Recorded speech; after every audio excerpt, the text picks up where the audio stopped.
Hi guys, Iceberg here. Today we are reviewing hybrid IEM's Qoa Cloud Scape, a single driver and microplanar model priced at around $105 from Queens of Audio. If you're familiar with this brand, you already know these guys don't just make things, but create works of art, and Cloudscape is their first model in the Impressionist Oil Painting series. Yeah, you heard it right. Each faceplate here is hand painted in the Impressionist style, and in my opinion, it's one of the most beautiful and musical hybrids in its price range. So let's talk about them. And before we begin, I wanna thank the Queens of Audio team for providing Cloudscape for this review. All the purchase link you'll find in the description below the video. As always, all my thoughts here are completely honest and independent. So let's get to the review. Guys, I have to admit Qoa and Kinera knows how to do unboxing. I mean really, this is the one of the best experience I ever had. Well, you get a compact box with an oil painting on the outer sleeve, which is also on the faceplates and is original handwork by Qoa designers. While on the back we can see a brief specs and graph. Opening the white box with the golden logo, we see the beautiful Cloudscape IEMs next to a stylish case, and two cards with a picture and graph. The case itself is made of brown suede material with a magnetic lid, and inside there is a 2-pin cable and 2 sets of ear tips. So let's talk about the cable first. The Cloudscape cable seems to cost about the half price of the IEMs themselves because it looks and feels premium. This is 4-core 6N silver-plated OFC cable with a light blue braid and metal fittings. To the touch it feels solid, secure, not really flexible, and available with a 3.5 and 4.4mm balanced plug, which I have. I mean, you definitely don't need to replace this one. Well, we also have 2 sets of silicone ear tips in the 3 sizes. Low-profile transparent purple ones with a white bore and grey-blue with a standard bore. They are made of very thick silicone, don't hold their shape well, and I found the white tips unsuitable for this set, so I use my Divinus Velvet in this review. Alright guys, just imagine my disappointment when I got black shells and missed out this beautiful design. And then I remembered that I'd asked for black ones myself. How stupid I am.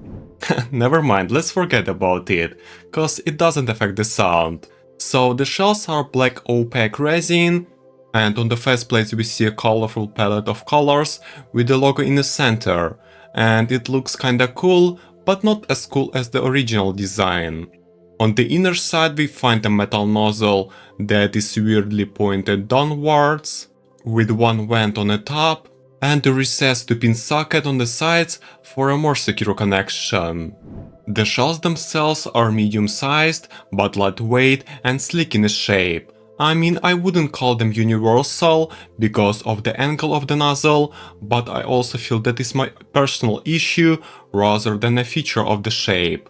Despite this, after adjusting the fit, the IEMs fit pretty snugly and securely, but put a little pressure on the ear canal, and after a few hours I wanted to take them off for a little break. Keep in mind I have small ears and not all shapes fits me well, so your experience might be completely different.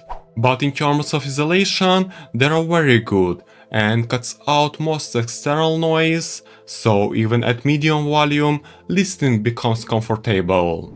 While looking at the Cloudscape graph, we can see a pretty boosted bass region at 10 dB, which stays boosted in the lower mid-range, giving body to the vocals and weight to the instruments.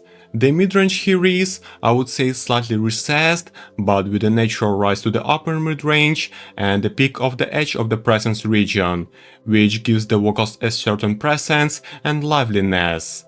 The upper region is not impressive and seems to be on the dark side, with a peak at 8K for some sparkle, but an early roll-off at a certain kHz, depriving us of some extension and air at the very edges of perception, but knowing the microplanar, it can deliver a brighter presentation that we actually seen on the graph.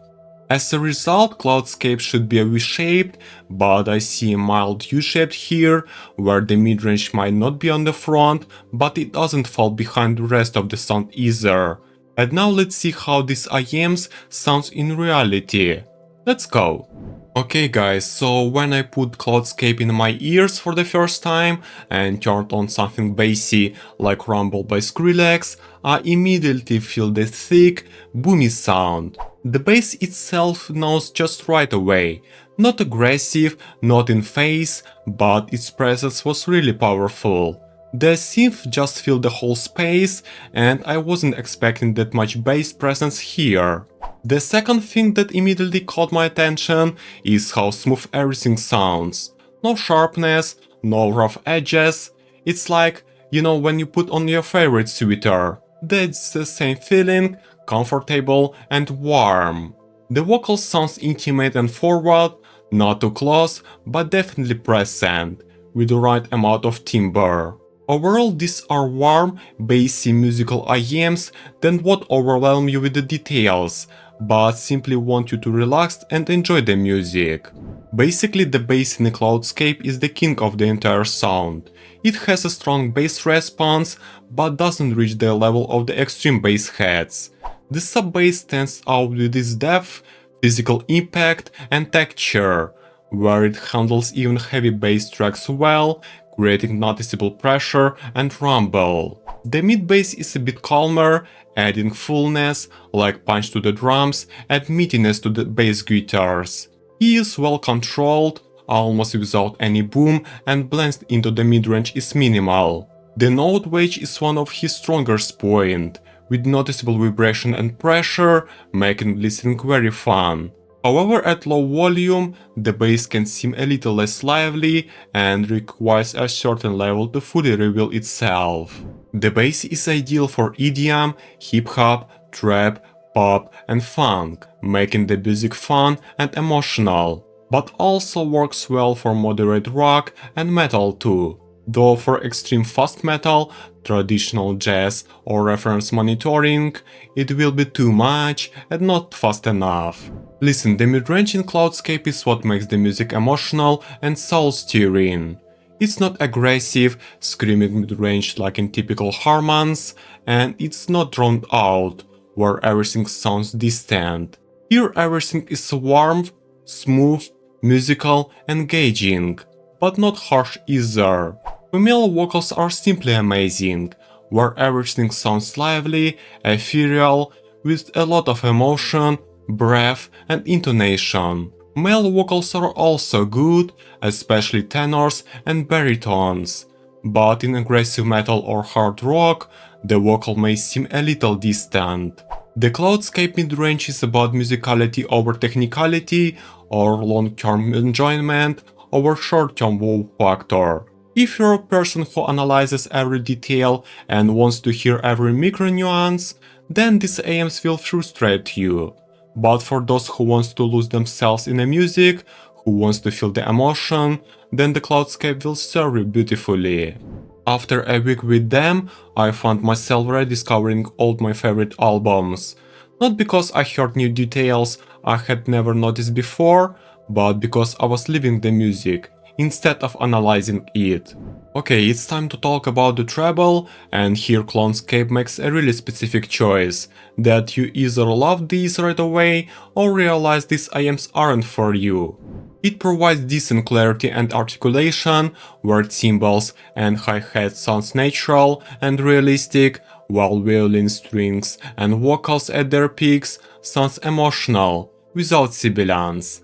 However, there is no air, extension or that magical sparkle here. This makes the treble smooth, laid back and not fatiguing. So if your treble had or love bright, detailed sound with maximum sparkle, then Cloudscape is not for you. But if you appreciate relaxed, long playing listening without the slightest harshness, then you're gonna love this. The Cloudscape Soundstage is not huge concert hall, but rather a private club or small studio with high ceilings. It's intimate, but not claustrophobic, and instead of feeling the music somewhere far away, you feel it around you, but with room to breathe. If we compare the shape of the stage geometrically, it's more like an oval bubble, where the width is moderate and the depth is noticeably bigger. Imagine you're sitting in the center of the room and the musicians are standing at different distances, some closer, some deeper in the space. That's how the stage in a Cloudscape looks like. Now about imaging, and here Cloudscape has good, solid imaging, but it's not pinpoint accuracy like in some analytical IEMs. Listening to most tracks, I could clearly discern the main elements, with vocals in the center, guitar on the left, backing vocals scattered across the panorama, and the piano with strings on the sides. But in the most dense sections, everything merged into the more general sound picture instead of the pinpoint one. In conclusion, I gotta say that Qoa Cloud Scape are IEMs created to make you fall in love with music, to make you close your eyes and just feel. Feel the emotion in the voice, the dramatic guitar solo, and the atmosphere of the electronic landscapes. Queens of Audio made a clear and consistent choice, prioritizing musicality over technicality, and if you share this philosophy, Cloudscape will become your favorite IEMs. These are not reference monitors for detailed analysis of every note, but beautiful, comfortable, musical hybrids IEMs for around $100 that make you enjoy music rather than analyze it. Would I recommend these? Absolutely, but with the understanding of what you are buying. If you like warm, bassy, vocal-forward sound, you're gonna love these. But if you need a neutral, analytical, detail-oriented monitor, look elsewhere. Over the past year, I've tested hundreds of IEMs and some impressed with their technicality, some with their price, and some with their unique sound, but only a few are truly memorable. And for me personally, the Cloudscape has become my go-to IEMs for relaxed evening where I don't think about the graph, resolution or imaging, but just turn on my favorite album, lean back and enjoy. Isn't that the whole point of audiophilia? Not analysis, but emotional connection with music.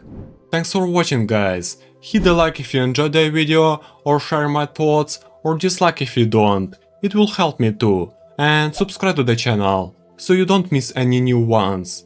I'll catch you guys in the next one. Take care and bye bye.